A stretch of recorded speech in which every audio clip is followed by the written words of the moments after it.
गरीब विधवा चिड़िया और उसके दो मासूम बच्चे। एक गरीब चिड़िया मुनमुन थी और उसके दो बच्चे थे। पति की मृत्यु के बाद वो बड़ी मुश्किल से उनके लिए खाना जुटा पाती थी।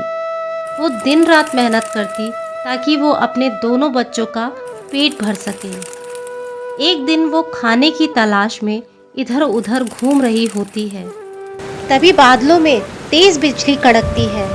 उसकी आवाज़ सुनकर मुनमुन चिड़िया डर जाती है और वो जल्दी से अपनी घर की ओर निकल पड़ती है।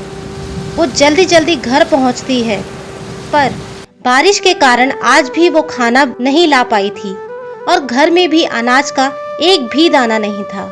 अब वो दुखी मन से बैठ जाती है और रोते हुए बच्चों की तरफ देखने लगती है। हे भगवान, अब मैं अपने बच्चों को क्या खिलाऊंगी? वो कैसे भूखे रहेंगे? मेरे पास तो इतना भी नहीं कि इनको अच्छे से पाल सकूं।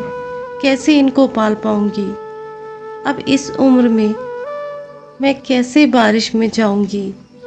अगर मैं बीमार पड़ गई तो मेरे बच्चों को कौन देखेगा? उनको कौन खाना देगा?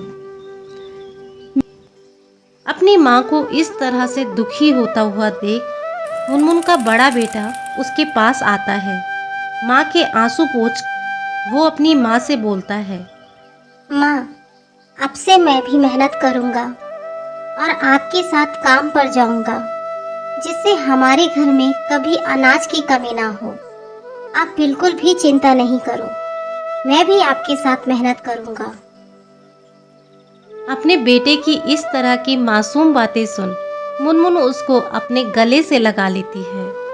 तभी उसकी छोटी बेटी भी माँ के पास आती है और अपनी माँ को बोलती है, हाँ माँ, आप फिक्र मत करो, हम बड़े हो जाएंगे तो आपको कभी दुखी नहीं होने देंगे और ना ही बारिश होने से हमारे घर में अनाज खत्म होगा। हम बहुत सारा अनाज खरीदेंगे। मुनमुन उन दोनों की बातें सुन दोनों को ही गले से लगा लेती है। आज उन तीनों को बिना खाए ही सोना पड़ता है। अगले दिन भी तेज बारिश हो रही थी। मुनमुन सोचती है, मैं तो बिना खाए रह सकती हूँ, पर मेरे बच्चे कैसे बिना खाए रह पाएंगे? और वो रोने लगती है। थोड़ी देर बाद वो कुछ सोच के अपने पड़ोस की दोस्त किटी चिड़िया के पास जाती है। वो उसका दरवाज़ा खटखटाती है। कुछ देर बाद किट्टी दरवाज़ा खोलती है। मुनमुन दुखी मन से बोलती है, बहन, मेरे बच्चों ने कल से कुछ नहीं खाया है। क्या आज के लिए कुछ अनाज मिल पाएगा? मैं धीरे धीरे करके सारा अनाज लौटा दूंगी। बस मेरे बच्चों के लिए आज कुछ दे दो। ये सुन किट्टी मुंह बना के बोलती है, देख बहन, तू तो जानती ही है, मुनिया के पापा को एक दिन दाना लाते हैं तो 2 दिन आराम करते हैं और कल से तो बारिश भी हो रही है। तूने पहले जो अनाज लिया था वो भी अब तक वापस नहीं किया और हमारे घर भी राशन थोड़ा ही है, तो मैं आज तुझे नहीं दे पाऊंगी। उसकी बात सुन मुनमुन बहुत दुखी होती है और बाहर की तरफ देखती है। आसमान को देखते हुए भगवान से बोलती है, हे भगवान, आज मैं अपने बच्चों को क्या खिलाऊंगी? और रोने लगती है। ये सब पेड़ के पीछे से उसका बड़ा बेटा चिंटू भी देखता है और मन में सोचता है और बोलता है, मेरी माँ इतनी बीमारी में भी हमारे लिए खाना लाती है। अब मुझे भी माँ और अपने छोटी बहन का साथ देना चाहिए और उनका ख्याल रखना चाहिए। यही सोच चिंटू भी आसमान की तरफ उड़ चलता है दाना लाने के लिए। मुनमुन घर पहुंचती है तो वो चिंटू को घर पर नहीं देखकर रानी से पूछती है, रानी बेटा, तेरा भैया कहाँ गया है? तब रानी बोलती है, माँ, भैया तो अपने दोस्त के पास है। मैं और भैया दोनों वहाँ गए थे, तभी आंटी ने हमें खाना खिलाया। मैं तो वहाँ से खाना खाकर आ गई, पर भैया वहीं खेल रहे थे। मुनमुन को थोड़ा सा सुकून मिलता है और मन में सोचती है, चलो अच्छा हुआ, बच्चों ने तो आखिर खाना खा लिया। रानी मन में सोचती है, जब भैया हमारे लिए इतनी बारिश में उड़ के जा सकते हैं और माँ हमें इतनी बीमारी में भी खाना खिला सकती है, तो क्या मैं इतना झूठ नहीं बोल सकती? अच्छा हुआ जो मैंने माँ और भैया का पीछा किया था और उनकी सारी बातें सुन ली, वरना ये दोनों तो मुझे कभी कुछ बताते ही नहीं। ऐसा वो मन में सोचकर बैठ जाती है अपनी माँ के साथ। अब बारिश भी रुक चुकी थी, शाम हो चली थी। मुनमुन रानी से बोलती है, जय भैया को बुला के ले आ। रानी माँ को बोलती है, माँ, भैया को खेलने दीजिए, मैं थोड़ी देर बाद बुला लाऊंगी। और रानी की जुबान लड़खड़ाने लगती है, जिससे मुनमुन को शक होता है। वो बोलती है, अच्छा रुक, मैं बुला कर लाती हूँ। जैसे ही मुनमुन जाने लगती है तो रानी माँ को सारी बात बताती है।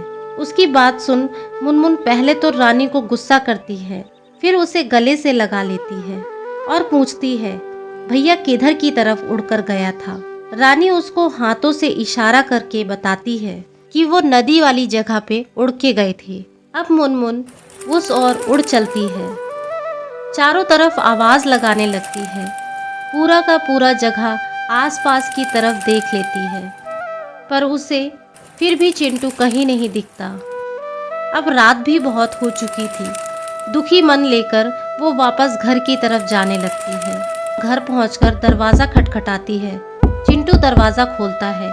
सामने अपने बेटे को देख मुनमुन थोड़ा सा गुस्सा होकर तेजी से थप्पड़ मारती है, फिर उसको गले से लगा लेती है और बोलती है, इतनी बारिश में कहाँ गया था? तुझे कुछ हो जाता तो मैं क्या करती? मैंने तुझे कितना ढूंढा। चिंटू बोलता है, माँ, मैंने आपको किटी आंटी से बात करते सुना। वो आपको ऐसा बोली, मुझे अच्छा नहीं लगा। और फिर रानी और आप भी भूखे थे।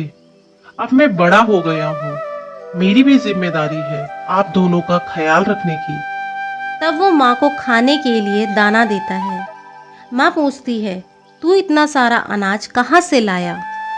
चिंटू बोलता है, माँ, मैं उड़ते उड़ते शहर गया था। वहाँ पर एक लाला जी की दुकान थी। मैंने उनसे काम मांगा और बदले में मैंने उनसे अनाज मांगा। एक बोरी दाल से कंकड़ बिनने का काम मुझे उन्होंने दिया। उसके बदले उन्होंने एक थैली चना देने की बात कही। मैंने दिन भर जल्दी जल्दी काम किया, जिससे मैंने एक नहीं 4 बोरी कंकड़ बिन दिए, जिससे लाला जी ने खुश होकर मुझे 5 थैली चना दे दिया। अब ये हमारे घर में 5 दिन तक आराम से चलेगा। मुनमुन अपने बेटे की इतनी लगन और मेहनत देखकर रो पड़ती है और उसको गले से लगा लेती है। चिंटू अपनी माँ को बोलता है, माँ, अब आप आराम करना जब तक आपकी तबीयत सही नहीं होती। जैसे ही आपकी तबीयत सही होगी तब अपने मन के अनुसार आप काम करना, वरना सिर्फ आराम। और वो रानी को भी खाने के लिए खूब सारे चने देता है। तीनों खुशी खुशी खाने लगते हैं।